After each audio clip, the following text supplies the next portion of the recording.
perkenalkan Zahadid. Zahadid adalah prinsipal arsitek dari Zahid Architect. Dia kelahiran Irak, namun dia bekerja sebagai arsitek di Inggris. Makanya dia disebut arsitek dari Inggris, artis arsitek. Dia juga interior designer, produk juga, pelukis. Dia juga dosen pengajar. Pendidikannya dia awalnya adalah kuliah di bidang matematik, lalu dia melanjutkan kuliah arsitektur di London, di Inggris. Berikutnya ini adalah Patrick Schumacher, mungkin beberapa ada yang sudah tahu mungkin. Jadi Patrick Schumacher adalah awalnya dia pernah bekerja bersama Zahadid, lalu dia melanjutkan sebagai partner. Mungkin nanti akan terlihat perannya si Patrick Schumacher untuk beberapa proyek Zahadid. Dia lahir tahun 61, dia arsitek Jerman. Dia juga dosen. Sebenarnya dia si Patrick Schumacher adalah ahli untuk parametrik. Jadi nanti ketika kita bisa lihat sebelum tahun 2002 dia menjadi karya Zahadid seperti apa, dan setelah Patrick Schumacher menjadi partnernya Zahadid, maka akan kelihatan bentuk-bentuk proyek Zahadid yang baru seperti apa. Akan terlihat lumayan berbeda soalnya. Dia juga sudah S3 filosofi ya, tahun 1999. Jadi ini kayak life timeline-nya dia, kayak perjalanan dia dari lahir, terus dia pindah ke London, dan dia akhirnya sekolah juga, sempat mengenyam matematika. Terus setelah itu dia di tahun 1977 tuh akhirnya dia, maksudnya 1972 akhirnya dia memutuskan untuk belajar arsitektur di AA. Dan setelah dia lulus akhirnya dia ngelanjutin untuk join sama teachernya, sama gurunya si Rem Koolhaas itu di OMA selama 3 tahun. Jadi bisa dibilang ketika umur 30 tahun, Zahadid ini akhirnya memutuskan untuk bikin biro konsultannya sendiri. Nah, sebenarnya nih kalau kita ngomongin perjalanan hidupnya si arsitek, sebenarnya itu ada namanya perjalanan arsitek step-nya gitu. Nah, kalau berdasarkan nih, kayak ada sebuah artikel yang ngomongin tentang ideal view of introduction to expedient alchemy dan eksperimen. Nah, jadi itu tuh ngebahas tentang perjalanan seorang membangun biro arsiteknya. Nah, bisa dikatakan nih ada 3 tahap.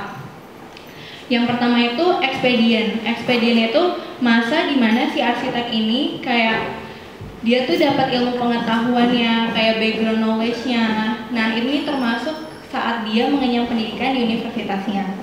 Magang termasuk di ekspedien. Lalu setelah itu juga ketika dia ikut sayembara, kompetisi, di situ kan kayak kemampuan skill menggambar dan desain dia kan juga terasa. Nah, itu termasuk di ekspedien. Kalau proses di alchemy itu sendiri, itu proses tahap berikutnya di mana si arsitek ini udah mulai ketemu sama klien-kliennya. Nah, jadi tuh di sini akan ada nih yang namanya kayak trial error dalam project-projectnya, dan di sini tuh kayak masa dimana si arsitek ini kayak nemuin kayak project terpaling kayak teklop kayak gitu. Gimana ya, bingung gitu deh. Nah, terus kalau si tahap eksperimen ini, tahap berikutnya itu tuh dimana sang arsitek itu tuh kayak udah nemuin, oh ini nih gaya gue kayak gitu. Udah, gue memutuskan desain gue, brandingnya apa, stylenya ini gue kayak gitu. Jadi istilahnya kayak si arsitek nih udah kayak nemuin jati dirinya di tahap eksperimen ini. Nah, balik lagi nih ke Zahadid. Jadi berarti bisa dikatakan nih ketika masa ekspedien itu dia start dari belajar di AA, lalu dia lanjut juga kan magang di OMA. Lalu, nah yang menariknya ini adalah 10 tahun pertama Zahadid bisa dikatakan itu termasuk masa ekspediennya. Nah, kenapa? Karena ternyata di 10 tahun pertamanya itu si Zahadid itu punya 17 proyek, tapi bisa dibilang cuma 2 proyeknya yang terbangun. Dan itu bentuknya bukan satu bangunan yang benar-benar dia maksudnya yang benar-benar satu bangunan yang dia desain, bangun, rancang sendiri kayak gitu. Jadi kebanyakan ini itu adalah competition gitu. Dan yang terbangun itu sih sebenarnya ada 2 ya, ada IBA Housing Berlin sama Monson Sapporo. Dan ternyata yang Monson Sapporo ini pun juga proyeknya masuknya ke dalam interior gitu. Oke, ini salah satu proyeknya si Zaha Hadid. Dia ini 59 Eton Place kayak gitu. Ini outputnya tuh kayak berupa gambar lukisannya si Zaha Hadid. Yang menariknya di sini dia udah dapet penghargaan, yaitu Gold Medal Architecture Design dari si Britishnya ini sendiri. Tapi ini not realized. Ini untuk gambaran sedikit aja sih tadi. Nah, kalau yang ini adalah The Peak Leisure Club. Jadi ini tuh adalah sebuah kompetisi di mana dia ngebangun kayak private club gitu di Hong Kong. Dan ini adalah kompetisi pertama dia yang dia menangin kayak gitu. Nah, yang menariknya ini adalah emang presentasinya seperti ini gitu ya, kebanyakan kayak gambarnya gitu. Dan pada saat itu suatu hal yang unusual banget. Jadi dia kayak menang gitu dengan idenya, dimana tuh kayak bangunan itu tuh kayak ini kan, jadi kayak letak site-nya itu ada di atas bukit gitu kan. Jadi dia tuh kayak topografinya kayak ada di atas bukit gitu. Nah di sini yang menariknya itu adalah dia itu ngedesainnya seolah-olah tuh bangunan itu kayak muncul dari si bukitnya ini sendiri. Dan di situ dia ngedesainnya itu ada satu bangunan yang dia bikin kayak cantilever gitu yang seolah-olah tuh kayak anti gravitasi gitu. Jadi dia kayak melayang gitu. Nah ini sih salah satu yang dia bikin menangnya itu kayak gitu. Terus ini kayak hand drawingnya gitu. Nah ini kurang lebih perspektifnya. Terus ini salah satu gambarnya kayak ada kolam renangnya gitu.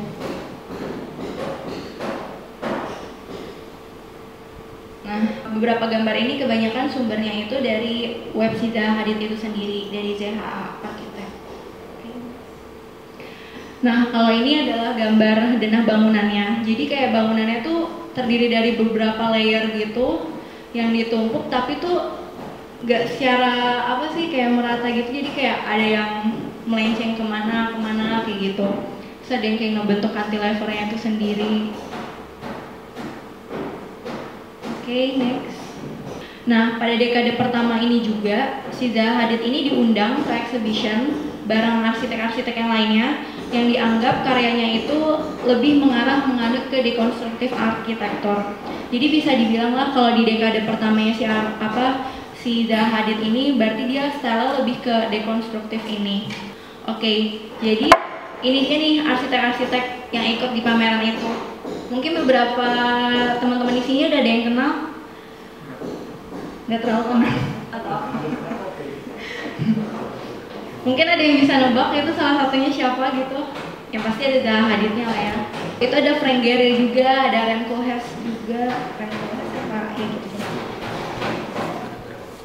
Terus juga ada Peter Eastman, ada juga Daniel Libeskind dan juga Bernard Schooney.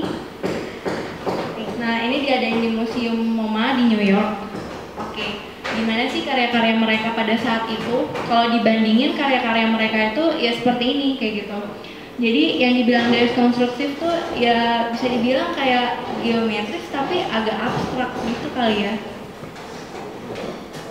Nah ini untuk proyek yang IBA Housing-nya ini sebenarnya setelah dibaca-baca gitu ya, IBA Housing ini tuh kayak ada beberapa arsitek-arsitek lainnya juga, dan kebetulan si Zaha Hadid ini menang kayak proyeknya kebagiannya yang bagian si bangunannya ini. Ini yang interiornya Zaha Hadid, yang proyek terbangunnya itu. Nah sekarang pertanyaannya gitu ya, 10 tahun dekade pertamanya si Zaha Hadid sebenarnya siapa sih yang nge-influence dia dengan karya-karyanya yang seperti itu? Mungkin teman-teman di sini ada yang mau share atau pernah tahu gitu? Oh ya udah deh langsung aja. Ya mungkin ada yang mau berpendapat, oke. Kan ngomongin si Zaha Hadid nih suka ngelukis juga. Nah sebenarnya, oke pertanyaannya, ini tuh lukisannya Zaha Hadid apa bukan sih kayak gitu? Kira-kira? Kalau kata Greg iya. Bukan. Jadi model-model yang kayak geometris tapi abstrak, terus ada kayak yang memotong menyilang kayak gini, agak kelihatan sedikit kayak leisure clubnya si The Peak-nya itu ya. Oke, next. Nah, kalau dibandingin nih, mungkin agak-agak mirip. Tapi jawabannya sejujurnya, yang di sebelah ini tuh bukan lukisannya Zaha Hadid. Suprematis, kayak gitu. Jadi suprematis tuh kayak apa ya? Dia tuh kayak permainan geometris, tapi tuh bentuknya kayak mencoak, menyilang kayak gitu, dan bisa dibilang kayak tanpa gravitasi gitu sih kalau dibilang beberapa sumber gitu. Dan dia itu yang menciptakan dia yang menciptakan aliran suprematis ini, seniman dari Rusia ini kayak gitu. Dan ada salah satu artikel gitu yang emang mencantumkan terang-terangan kalau si Zaha Hadid nih emang kayak terinfluence banget sama seniman ini, si Melvis ini. Oke, sekian cerita dari dekade tahun pertama dari saya, dan dilanjutkan oleh Hasan. Iya, di awal proses pembuatan ini memang banyak kritik yang menganggap bangunan ini nggak layak buat diberikan Pritzker Prize di dekade selanjutnya.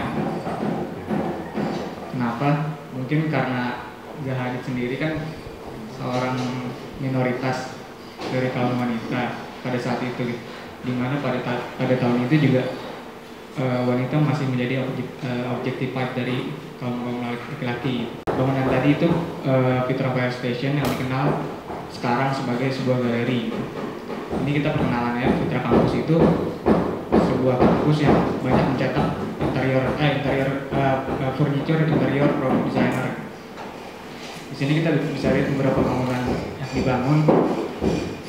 Sebenarnya master plan ini baru dibuat setelah fire catastrophe, kebakaran yang menghabiskan banyak lahan di Petra Campus sendiri.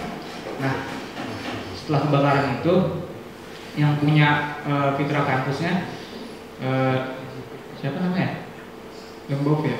Siapalah itu mengajak salah satu arsitek Nicholas Grimshaw untuk merancang factory buildingnya, yang sekalian juga merancang master plan dari Petra Campus sendiri. Nah, dari situ Nicholas Grimshaw banyak mengajak sosok-sosok arsitek di Eropa yang cukup signifikan karyanya, kayak mungkin beberapa bangunan yang cukup bisa kelihatan itu kayak domnya Martin Circular, ini juga ada Tegeri, ada Tadalando, terus beberapa karya di belakang dari Nicholas Grimshaw juga sendiri. Next. Nah, Petra Campus sendiri juga banyak melakukan renovasi sampai pada tahun 2010-an itu ada bangunan baru yang di belakang itu factory building yang dibuat sama dua Kima sama Shizawa perusahaan. Terus ditambah juga di depan ada museum lagi sama yang dibuat sama Giri lagi. Karya yang jembatan itu dari Iris Alvaro Siza yang dia memang nggak cukup signifikan buat bangunan, makanya dibuat jembatan itu yang melambangin sebagai pintu. Nah, di mana bangunannya Zaha Hadid? Ada yang bisa spot?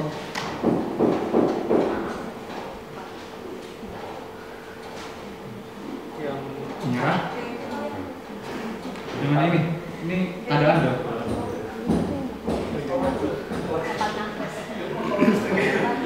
jembatan Yang paling belakang. Setelah jembatan itu kan jembatannya Alvaro Siza, di atasnya, di belakangnya itu Petra Fire Station dari Zaha Hadid. Next.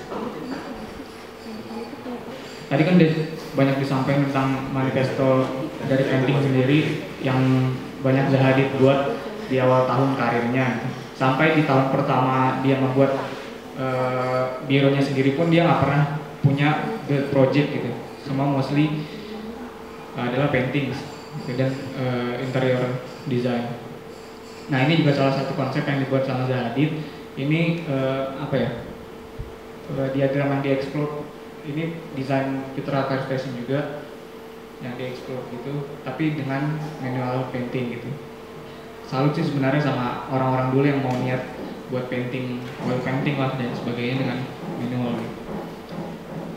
Ya tadi masih tadi sempat disampaikan juga, ini sedikit cerita aja sih, maksudnya kalau melulu ngebahas soal desain kan agak, ya kalian semua juga udah banyak bergelut di desain.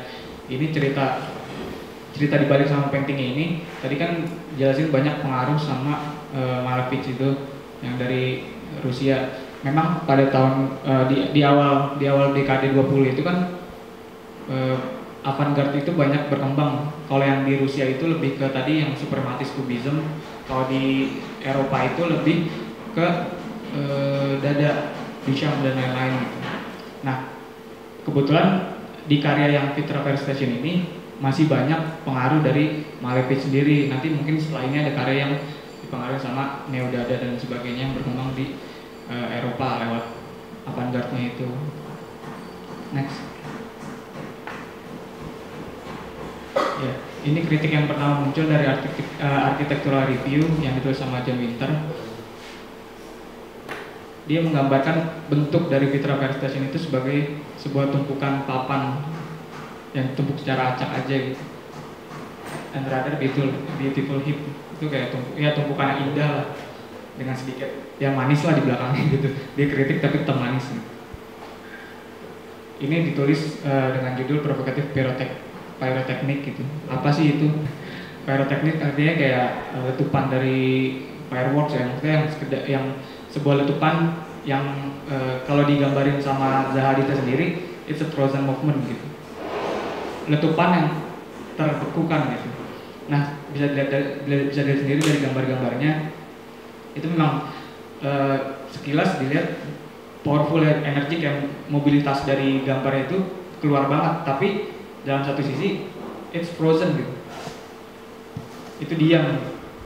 Tapi dia tetap bisa menggambarkan sebuah pergerakan yang ada di gambarnya itu sendiri. Kelihatan kan maksudnya ya seolah kalau kita ngeliat sekilas aja gambar itu kayak bergerak gitu. Tapi sebenarnya itu gambar. It's two dimensional. Next. Nah, ini juga kritik yang muncul sama dari Architectural Review juga. Jika Tuhan ada pada sebuah detail, maka bangunan ini adalah bangunan yang ateis. Berarti dia tidak punya detail gitu kan.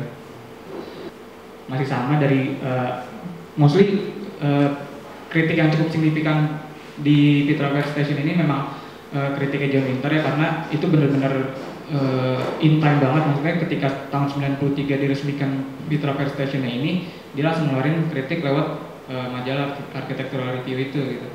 Ya, ini kurang lebih menggambarkan bagaimana bangunannya Zahadid itu nggak punya detail. Maksudnya less detail lah, bukan nggak punya detail, less detail dengan beberapa materialnya sangat minimalis kayak kacanya tanpa frame. Mungkin di zaman itu, di zaman kita biasa aja kaca yang tanpa frame, tapi di tahun itu kan lagi-lagi sebuah manifest kan juga menandakan zeitgeist yang ada pada tahun itu gitu. Nah, ini kayak frameless glass, terus lantai yang nggak di-plur, yang nggak di-polish. Terus ya beberapa bangunan yang dikatakan sama John Winter itu memang ya menggambarkan Zahadid sebenarnya bisa dibilang cukup visioner pada tahunnya nggak zaman karya-karya yang kayak gini gitu. Kayak dinding yang di tilt dan bend gitu yang ya itu pada zamannya memang masih belum banyak, kecuali di daratan Amerika, Chicago khususnya. Menurut saya sebenarnya bangunannya juga detail aja, karena bisa dilihat juga railingnya itu sampai dengan lantai pertama itu menerus tanpa putus dan ada 5 railing gitu. Menurut saya itu ya sebenarnya cukup visioner juga pada tahunnya. Jadi ya balik lagi, sebuah kritik sebenarnya juga bisa dikatakan tidak banyak bergerak bersama waktu gitu.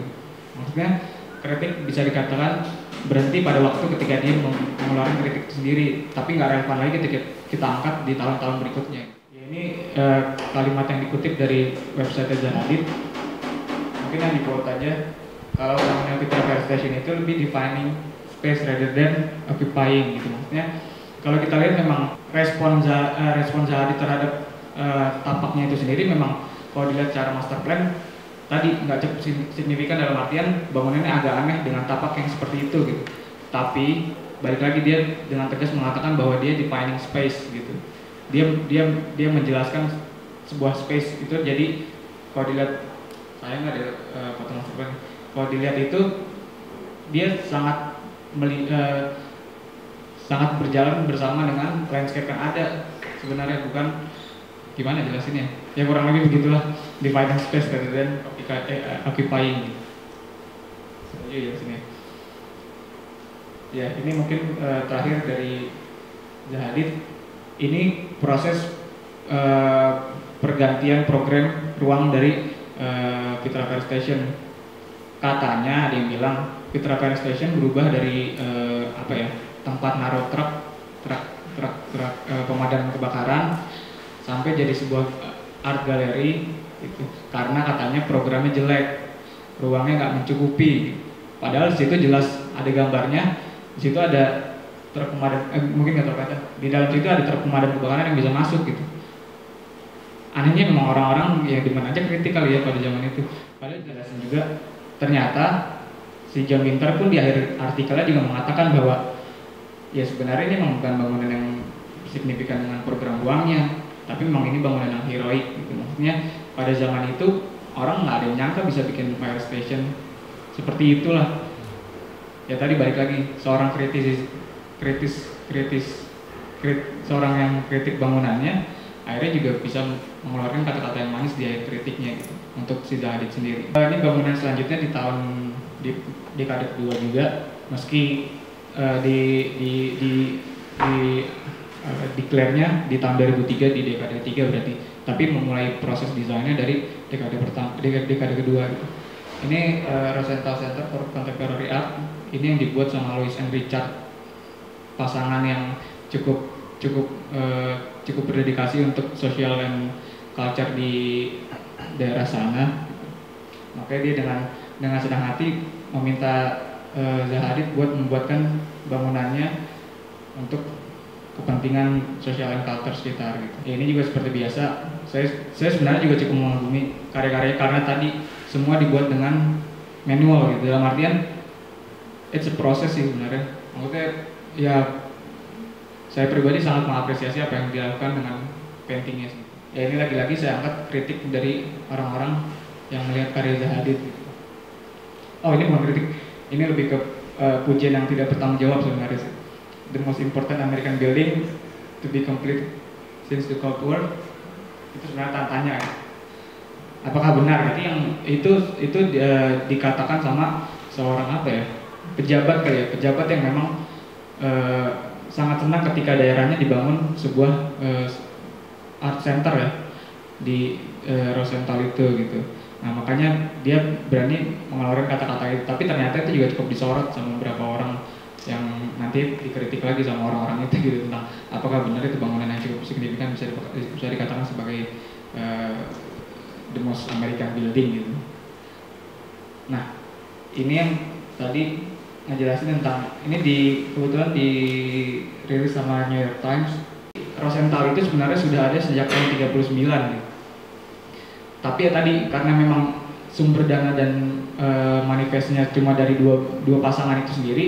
Nah, bangunan ini baru terlaksana di tahun 99 yang akhirnya dia nge-hire Zahadid buat ngebangunin Rosenthal Center-nya itu gitu. Nah, ini beberapa shot buat bangunan Rosenthalnya. Cukup ada perbedaan kan dari bangunan sebelum, padahal ini jeda satu proyek aja dari proyek sebelumnya gitu. Tapi kelihatan banyak perubahan karena memang ya sebenarnya tadi dijelasin bahwa proses ekspedien dan alkemi itu masih proses yang pencarian jati diri juga untuk kedepannya, masih nanti dipakai sebagai eksperimen juga. Nah di sini banyak yang bilang juga pengaruh Rem Koolhaas dalam bangunannya, karena di sini juga lihat ini sebenarnya kalau orang nggak terlalu signifikan sama Zahadid, mungkin orang kiranya ini bangunan yang dibuat sama Oma gitu, karena memang ya bentuknya ternyata dikatakan juga oleh Zahadid dia pays homage to Rem Koolhaas sebagai persembahan untuk Rem Koolhaas yang salah satu gurunya, terus akhirnya jadi partner juga, terus akhirnya sampai Zahadid bisa berdiri sendiri bersama birunya gitu. Analogi bentuk yang dicapai sama Zahadid yang tadi seperti jelasin di awal, kalau Future Apparel Station banyak mengambil Russian avant-garde, justru di bangunan yang ini dia ngambil European avant-garde yang banyak dihasilkan oleh manifestnya Dada, neo-Dada dan sebagainya. Ini salah satu karya Duchamp. Sebenarnya saya juga nggak tahu di mana dia ngambil titik temunya ya, tapi kelihatannya dia ngambil titik di mana ketika bidang dan sebuah bidang itu disuperimpose, maka dari depan pun dia akan dihasilkan bentuk baru gitu.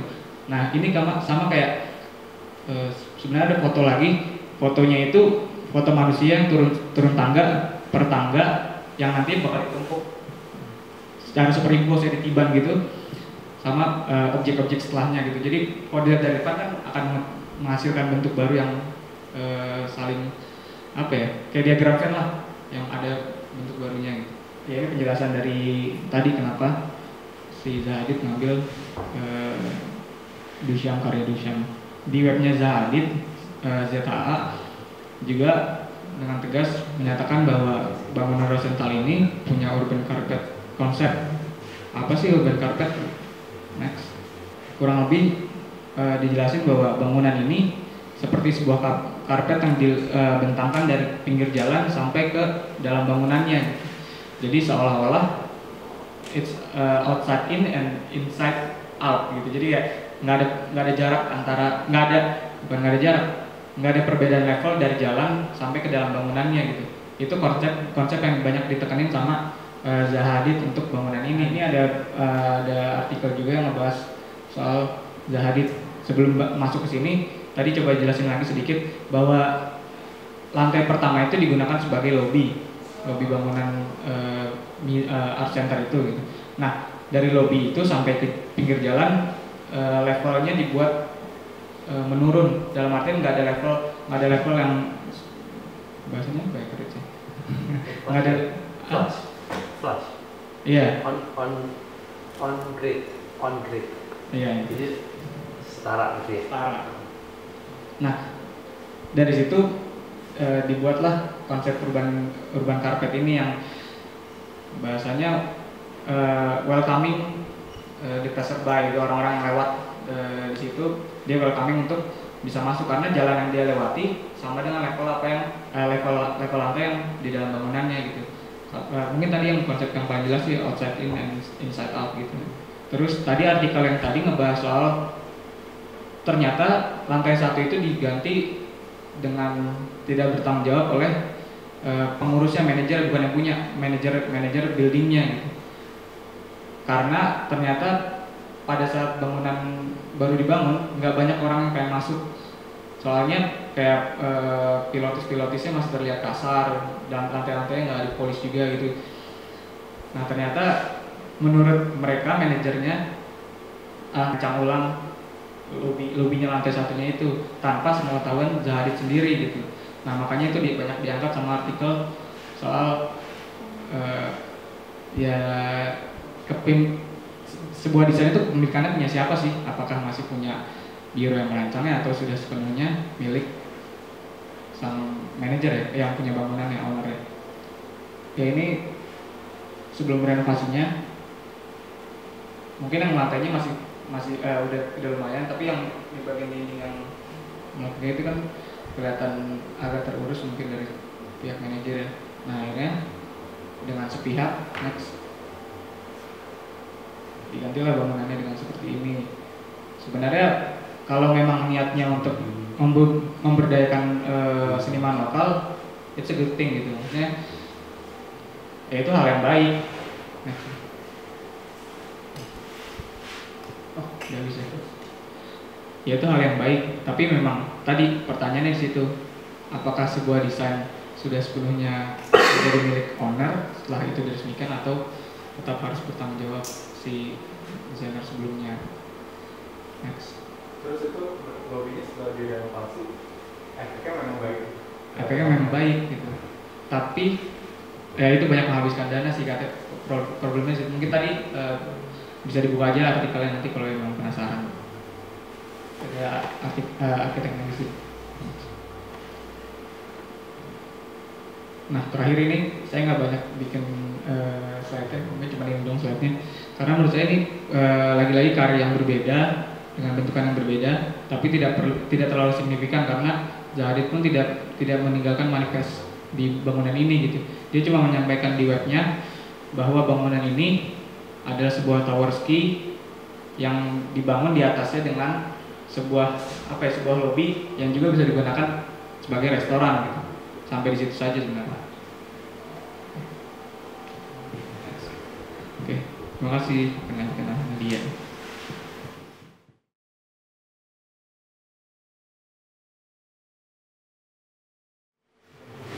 Nah, jadi nyimpulin dikit ya, jadi udah bisa dilihat kan sebenarnya gimana sih manifesto si Zaha dari awal sampai di kali ini.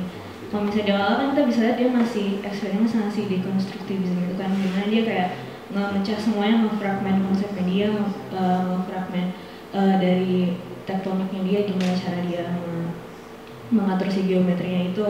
Nah terus tadi sampai ke yang Duchamp, kan bisa lihat kan gimana dari paintingnya itu sebenarnya tuh gimana si Duchamp itu nge-fragment si nude desain Mystère per waktu. Gimana dia dari fragment itu dia gabung lagi kan jadi suatu painting yang menjadi satu kesatuan. Nah, jadi sebenarnya itu apa sih parametricism? Kalau diambil dari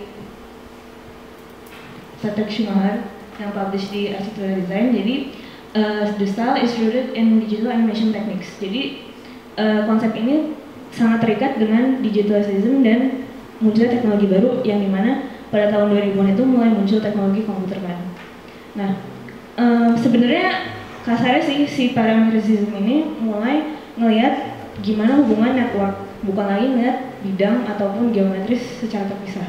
Jadi kalau misalnya Kak Baing membuat geometris dari sebuah bidang, pasti ada bidang, lantai, atap, pasti gitu kan, yang dilihatnya tuh sebuah form jadinya, bukan.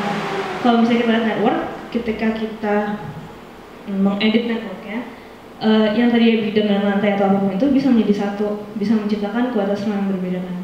Nah, sebenarnya si Zaha itu dari dekade yang lalu udah kepikiran dengan si konsep ini, cuma dengan teknologi yang ada saat itu belum bisa dirasakan secara maksimal sehingga ujungnya masih kepada interior aja dan belum kebentuk form arsitekturalnya. Kayak gitu sih, ini bisa dilihat. Nah si Frei Otto ini dia dari gambar itu dia berusaha melihat koneksi hubungan antara partikel di dust kalau nggak salah. Jadi gimana sih antara satu dust dengan dust lain, gimana hubungannya, bagaimana pola-polanya, dia berusaha mempelajari itu untuk mencari dari tensil sehingga dia bisa mikirin gimana sih struktur untuk si bangunan dia itu yang pakai struktur tensil, kayak gitu sih. Konsep network itu, konsep hubungan antara satu network dan network lain dipakai juga ada di salah satu proyeknya. Di sini dia berusaha melihat hubungan network pergerakan antara di sebuah kawasan di Istanbul, kalau nggak salah. Saya ingat saya lupa. Nah, dari si network antara orang-orang yang di kota itu dia bisa melihat fabriknya kan, urban fabric itu kayak gimana sih, bagaimana hubungannya kayak gitu. Sehingga dia bisa menciptakan dari situ dia pelajari modelnya tuh jadi kayak gini yang paling ujung kanan. Jadi dia fabriknya sehingga bisa menciptakan potensi untuk modelnya sendiri. Ini salah satu highlight yang mau saya bahas dulu sebelumnya, ini harusnya diperhatikan. Nah jadi kita langsung lihat aja gimana sih dia menggunakan si parametricism itu di Maxim Museum ini yang cukup terkenal. Dia kliennya ada Manisterioni dan ini tahun 2009. Ya, jadi ini merupakan salah satu proyek juga yang digunakan dengan si komputer itu. Gimana setiap fasad bangunan itu diprogram dari komputer, jadi bisa tahu ukurannya itu kostum tiap sudutnya. Nah, ternyata dia tuh nggak cuma mikir dari formnya aja, tapi dia juga mikir dari si program uangnya itu. Dia bilang sendiri di webnya, this museum is not an object container, but rather a canvas of art where flows and pathways overlap. Jadi dari hubungan si network orangnya yang mainin pathnya itu dia coba overlap di si form bangunannya, gimana mana yang dominan, oh ada yang horizontal dan diagonal, kemudian dia vertikal dan diagonal, kemudian dia coba overlap sehingga hubungan program manusia dalamnya itu lebih bisa terlihat. Di sini bisa kelihatan kan dia gunain si path dari manusianya itu untuk hubungan misalnya nomor 1 dan nomor 2, tapi nggak sekedar oke, gue naik aja gitu, tapi dia berusaha diputerin gimana caranya, gimana menghasilkan contoh path yang baik kayak gitu. Dan di sini dia udah mulai curve dan smooth walls kan, jadi gimana sih fasadnya itu ternyata udah mulai bermain dengan gak cuma sebagai fasad aja dan sebagai dinding saja kayak gitu. Nah, terus yang perlu dilihat juga adalah si site-nya sendiri yang berada di tengah kota yang di Roma. Jadi dia tuh nggak cuma masukin si arsitekturnya di situ. Jadi dia dulu konteksnya gimana sih? Ternyata si Roma ini adalah dia sangat rich dengan culture Italia, tapi sehingga dia sangat ini dengan grid dari urban itu didesain melalui grid. Ada Tokyo National, the New Tokyo National Stadium. Ini adalah sayembara yang dibikin oleh JSC atau Japan Sport. Dia ada di Tokyo di Jepang, di mana dia membuka sayembara untuk banyak arsitek. Dan kebetulan Zaha Hadid adalah pemenang sayembara ini. Terus yang luasnya 90.000 meter persegi dan muat untuk 80.000 people orang. Setelah saya coba mencari beberapa konsepnya di YouTube, saya menemukan bahwa dia punya 3 unsur untuk membuat desain si stadion ini. Dia pakai jembatan tradisional mungkin ya. Dia menggabungkan antara pas, feature dan bunga sebagai pemanis. Dia pakai pas itu untuk siluet bangunannya. Lalu dia kayak ada crowded kayak jalan raya. Dia bilang bahwa Jepang itu pada nantinya memang akan crowded. Dia akan banyak pad yang mungkin berapa level di atasnya, dan dia mencoba memakmurkan itu untuk sebagai frame konsep dari stadionnya, dan bunga ini untuk sebagai badan bangunannya sendiri. Lalu hasilnya kurang lebih dari area seperti ini. Ini adalah proposalnya si Zaha yang saya ambil dari Desert juga. Targetnya si Zaha itu adalah dia bisa, jika ini memang akan dipakai, dia akan dibangun tahun 2017 dan akan berakhir di tahun 2019, karena tahun 2020 akan dipakai untuk kayak Olimpiade 2020 di Jepang. Ini kurang lebih intra dalamnya. Kalau saya lihat nanti di bagian atapnya itu dapat bisa dibuka ataupun ditutup sesuai kebutuhan. Jadi misalnya dia hujan, seharusnya airnya tidak masuk. Jadi dia memang tetap bisa dipakai walaupun dalam kondisi apapun di Jepang, dalam suhu apapun. Nah, namun setelah Zaha Hadid memenangkan sayembara, 2 tahun setelah itu mulai ada nih kenapa sih Zaha Hadid tiba-tiba JSC itu membatalkan Zaha Hadid sebagai juara sayembara stadion, padahal ini sudah menang sebenarnya. Lalu mulai ada beberapa kutipan bahwa sebenarnya ada over budget yang harusnya itu tidak sebesar itu uangnya, cuman Zaha berani untuk melebihkan untuk mengejar style dia sendiri. Dan yang kedua, desainnya dia itu sebenarnya tidak fasadnya itu tidak menceritakan Jepang sama sekali, cerita seperti itu. Jadi ini desainnya Zaha, jadi tidak tidak ada unsur lokalnya mungkin ya, jadi tidak terlihat banget Jepang. Nah, lalu yang jadi heboh adalah gimana si Fumihiko Maki, arsitek dari Jepang, dia mengajak beberapa arsitek atau desainer untuk kayak seperti Toyoto Sugimoto, semacam untuk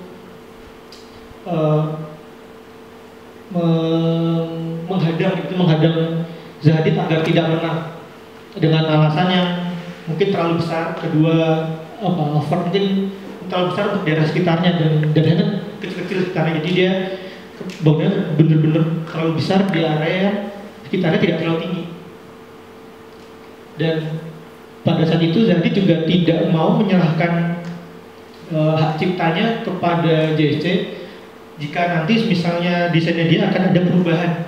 Namun jadi sudah menolak, dan pihak JSC pun jika jadi menolak dia tidak akan dibayar. Jadi benar-benar bermasalah perjanjian ini, meskipun cuma sebatas sayembara.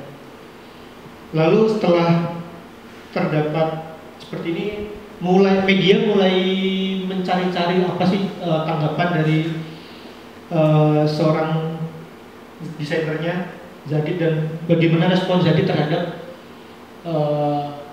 isu ini. Lalu mulai muncul statement yang dikeluarkan dari berbagai macam media, kurang lebih seperti inilah, bahwa mereka itu adalah memalukan dan munafik atau apa lagi nih. Dia itu tidak ingin orang asing mendesain di daerahnya di Tokyo, di Jepang.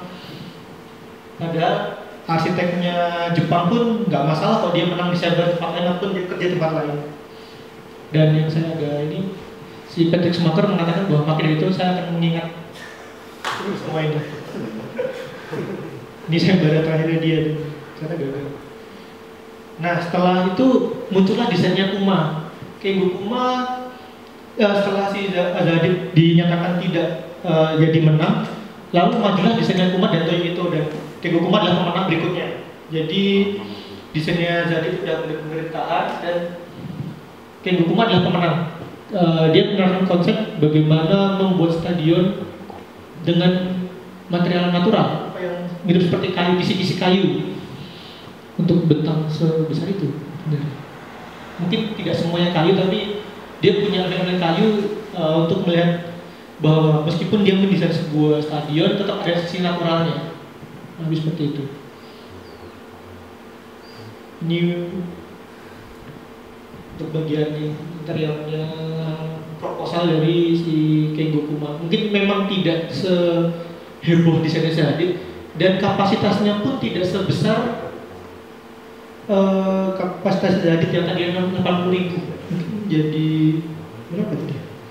Lebih kecil sepertinya. Kita lihat aja. Nah setelah mulai info media-media dan mulai menyoroti bahwa Kengo Kuma adalah pemenang,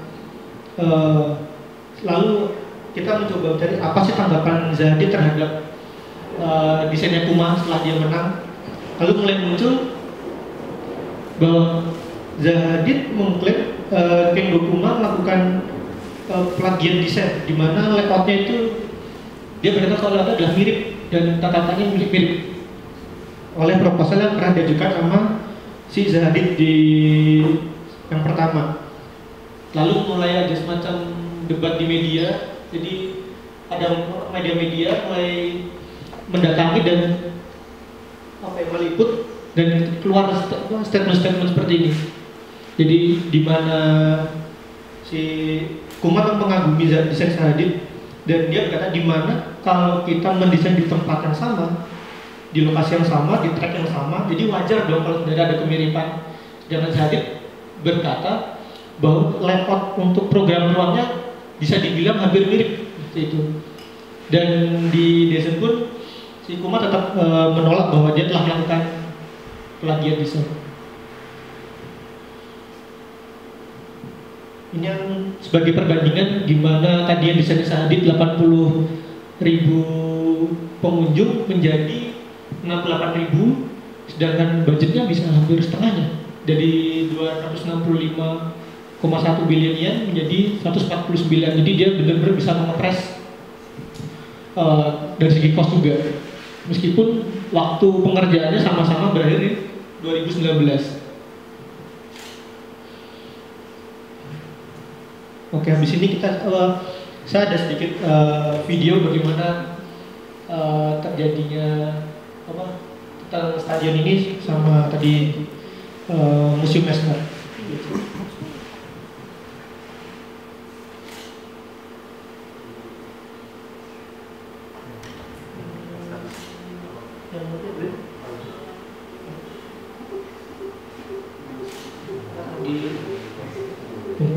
Ini cuma video sekilas kali ya, gimana Japan National Stadium tadi oleh Zadid. Jadi ini video ini sudah ada di webnya dia juga, di YouTube juga sudah ada.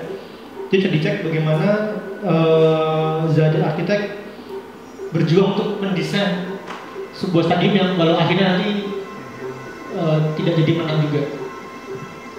Jadi ini visualnya.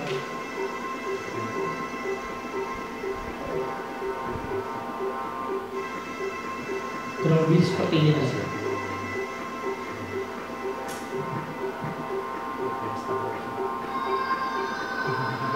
Untuk harga sendiri memang desainnya Zahadid memang karena terlalu parametrik, jadi memang costnya bisa dibilang budgetnya memang banyak di situ.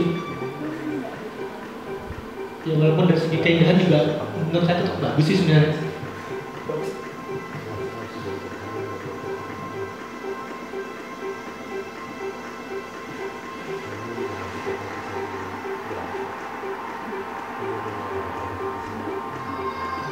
Nah ini yang tadi saya bilang yang area ini yang bisa ditutup jika memang musimnya musim hujan atau salju bisa menutup agar ruangan di bawahnya bisa tetap terpakai, mau acara olahraga, olimpiade ataupun penggunaan lahan untuk mungkin musik atau sebagainya.